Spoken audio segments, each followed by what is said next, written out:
കേരളം ഉണ്ടായത് മുതൽ ഈ കേന്ദ്ര സർക്കാർ ഒരു ആവശ്യം ഉന്നയിക്കുന്നുണ്ട്. റെയിൽവേ പാത, ശബരിമലയിലേക്ക് റെയിൽവേ പാത അനുവദിക്കണമെന്ന് പറഞ്ഞ് സ്ഥലം എടുത്തു കൊടുക്കണമെന്ന് പറഞ്ഞ് കഴിഞ്ഞ 40 കൊല്ലമായിട്ട് കോൺഗ്രസ് സർക്കാരും BJP സർക്കാരും ആവശ്യപ്പെടുന്നുണ്ട് റെയിൽവേ പാത എടുക്കാനായിട്ട്. ഇന്ന് വരെ സർക്കാർ ഒരു സെൻറ്റ് ഭൂമി പോലും ഈ റെയിൽവേ പാതയ്ക്ക് വേണ്ടി എടുത്തു കൊടുത്തില്ല എന്നുള്ളത് എന്തിനു വേണ്ടിയിട്ടാണെന്ന് വെച്ചാൽ ഇവിടുത്തെ ട്രാൻസ്പോർട്ട് കൊള്ള നടത്താൻ വേണ്ടിയിട്ടാണ്. ട്രാൻസ്പോർട്ട് ബസ്സിന് എല്ലാ പാലത്തും അയ്യപ്പ സീസൺ വരുമ്പോൾ ഇരട്ടി ചാർജാണ് ഈടാക്കുന്നത്. ഇത് ഈടാക്കാൻ വേണ്ടിയിട്ടാണ് ഈ റെയിൽവേ പാത എടുത്തു കൊടുക്കാത്തത്. ഈ സ്ഥലം എങ്ങനെ എടുത്തു കൊടുക്കും? ആരെടുത്തു കൊടുക്കും? എന്തുകൊണ്ട് ഇത്രയും ദിവസം എടുത്തു കൊടുത്തില്ല?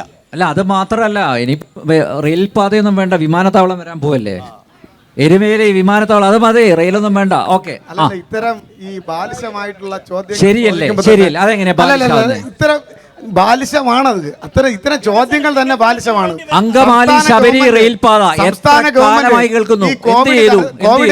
കോവിഡ് കാലത്ത് ശബരിമല ഉൾപ്പെടെയുള്ള തിരുവിതാംകൂർ ദേവസ്വം ബോർഡിന്റെ കീഴിലുള്ള, ഞാൻ അത് മാത്രമേ പറയുന്നുള്ളൂ, അമ്പലങ്ങൾ വലിയ പ്രതിസന്ധി നേരിട്ടപ്പോൾ കോടിക്കണക്കിന് രൂപയാണ് സംസ്ഥാന ഗവൺമെന്റ് ഒരു മാനദണ്ഡവും നോക്കാതെ അവിടെ ചെലവഴിച്ചത്. ഇതൊന്നും കാണാതെ ചെറിയ ചെറിയ കാര്യങ്ങൾ, ഇവിടെ ഇപ്പോൾ കേന്ദ്ര ഗവൺമെൻറ് ഏറ്റെടുക്കേണ്ട കാര്യങ്ങൾ, ഇവിടെ നിന്ന് കേന്ദ്രത്തിന് മന്ത്രിയുണ്ട്, അദ്ദേഹം ഏറ്റെടുക്കേണ്ട കാര്യങ്ങൾ, ഒരു കാര്യം പോലും ഇവിടെ പറയാൻ തയ്യാറല്ല. ഞാൻ ഒരു ഒറ്റ കാര്യം ഒരാള്, ഞാനൊരു ജനപ്രതിനിധിയാണ്, ഇദ്ദേഹം ഒരു ജനപ്രതിനിധിയാണ്. ഒരു സാധാരണ മനുഷ്യൻ നമ്മളെ മുമ്പ് ഒരു നിവേദനം കൊണ്ടുവന്നാൽ അത് സ്നേഹത്തോട് വാങ്ങുകയും പൊട്ടിച്ച് വായിക്കുകയും നടന്നില്ലേ അതിന് വേണ്ടിയിട്ടുള്ള സ്റ്റെപ്പ് എടുക്കുകയും ചെയ്യും. ഒരു നിവേദനം കൊണ്ടുവന്ന ഒരു വയസ്സായ മനുഷ്യനോട് കേന്ദ്രമന്ത്രി ശ്രീ സുരേഷ് ഗോപി കാണിച്ച പരിഗണന എന്താണെന്നുള്ളത് നമ്മൾ കണ്ടു. അവിടെ നിന്നാണ് ഇദ്ദേഹം ഈ വാചകം പറയുന്നത്. അതുകൊണ്ടാണ് എനിക്കിത് പറയേണ്ടി വരുന്നത്. മനസ്സിലായില്ലേ? ഇത് മാത്രമേ കണ്ടുള്ളൂ സുരേഷ് ഗോപി. അല്ല, ഇതാണ് കാണുന്നത്. സുരേഷ് ഗോപി ഒന്നും കണ്ടില്ലേ? ഒരു സാധു മനുഷ്യൻ. സുരേഷ് ഗോപി ചെയ്ത മറ്റ് സേവനങ്ങളൊന്നും കണ്ടില്ല. സുരേഷ് ഗോപി ചെയ്ത ഏറ്റവും റീസെന്റ് ആയ സേവനത്തെ കുറിച്ചാണ് ഞാൻ പറഞ്ഞത്. സുരേഷ് ഗോപി പറഞ്ഞ ഏറ്റവും റീസെന്റ് ആയ സേവനത്തെ കുറിച്ചാണ് ഞാൻ പറഞ്ഞത്.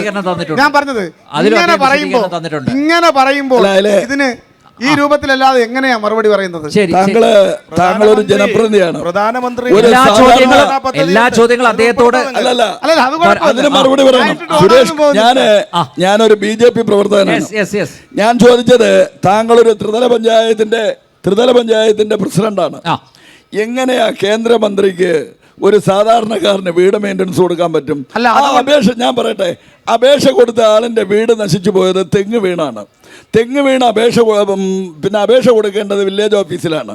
അത് കളക്ടറാണ് അനുവദിക്കേണ്ടത്. ഇനി നിങ്ങളുടെ വാർഡ് മെമ്പർ ഇടതുപക്ഷക്കാരനായിരുന്നു. ആ വാർഡിലെ മെമ്പർ ഇടതുപക്ഷ ജനാധിപത്യ മുന്നണിയുടെ മെമ്പറായിരുന്നു. അവിടുത്തെ MLA അദ്ദേഹത്തിന് ഇപ്പോഴും മാത്രമേ പൂതിയോയോ. EMS മുതൽ ഈ കഴിഞ്ഞ തദ്ദേശ സ്വയംഭരണ സ്ഥാപനത്തിലെ തെരഞ്ഞെടുപ്പ് വരെ ഇടതുപക്ഷത്തിന് വോട്ട് ചെയ്തു.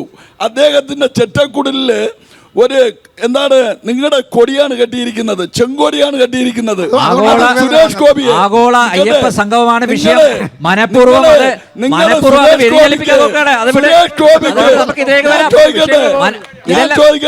ഇതൊരു സ്ട്രാറ്റജിയാണ്. പ്ലീസ് അതിൽ പിടിക്കാതെ ഇതൊക്കെ സ്ട്രാറ്റജി. ആഗോള അയ്യപ്പ സംഗമത്തിന്റെ വിഷയത്തിൽ മറുപടി വേണ്ടേ? അല്ല, ഇതിന് മറുപടി വേണ്ടേ? എന്തിനാണ്? അതെ, അതാണ് അദ്ദേഹം ചെങ്കൊടി കെട്ടിയ വീട്ടിന്റെ ഉടമസ്ഥനാണോ? അദ്ദേഹം എന്തു തന്നെ ആയിരുന്നാലും ശരി, ഒരു നിവേദനം കൊണ്ടുവന്നാൽ ആട്ടിപ്പായിക്കുന്നതാണോ കേന്ദ്രമന്ത്രിയുടെ രീതി? കേന്ദ്രമന്ത്രിയുടെ രീതി അതാണോ? അങ്ങനെയാണോ ചെയ്യേണ്ടത്? സുരേഷ് ഗോപി എല്ലാ വിഷയം ഒരു നിവേദനം സുരേഷ് കുമാർ പ്ലീസ്.